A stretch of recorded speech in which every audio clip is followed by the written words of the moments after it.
Assalamu alaikum, Sheikh. Alaikum assalam wa rahmatullah. Yeah, Sheikh, in Malaysia, there are some banks which gives gold saving accounts where the bank sells the gold ownership only, not the real physical gold.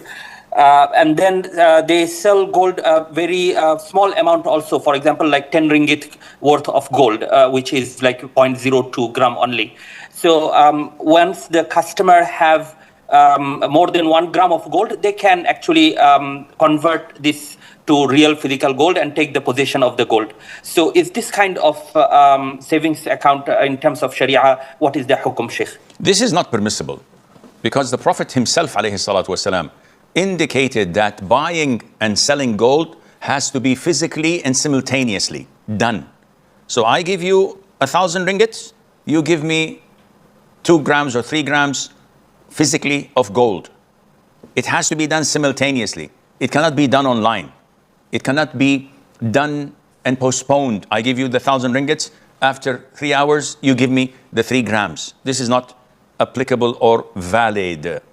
Unfortunately, some quote unquote Islamic banks, they have elastic Sharia board rulings. They hire 4 or 5 PhD holders with big titles and they give them huge bonuses. Some of them may not be qualified.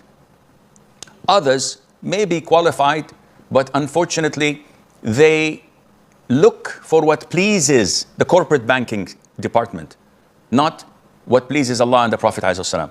So the corporate banking department says, we have this transaction, we would like you to approve of it. So they look at the transaction, they don't cross-reference it with Quran and Sunnah to see whether it's valid or not.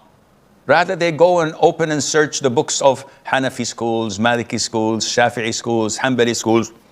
Thousands of different books, different authors, blind followers, not real scholars of Islam who look for what is halal and what is haram from the Quran and the Sunnah. Rather, they look for what is right and wrong according to their scholars and to their elders. And this is not Islam. Definitely, they will find something that coincides with this and said, okay, approved. How? Oh, we found in the Maliki book of XYZ scholar. Who's he? I don't know, but he has a big book. And he was like maybe 600 years ago. He says, so and so is permissible. It's okay. Okay, what about the vast majority of scholars? It doesn't matter. It's an issue of dispute. This is not the right way of doing things. So the Prophet ﷺ prohibited selling gold through gold unless it is equal hand to hand. And if it is different, meaning buying gold with silver or currency and the likes, no problem, providing it is done simultaneously.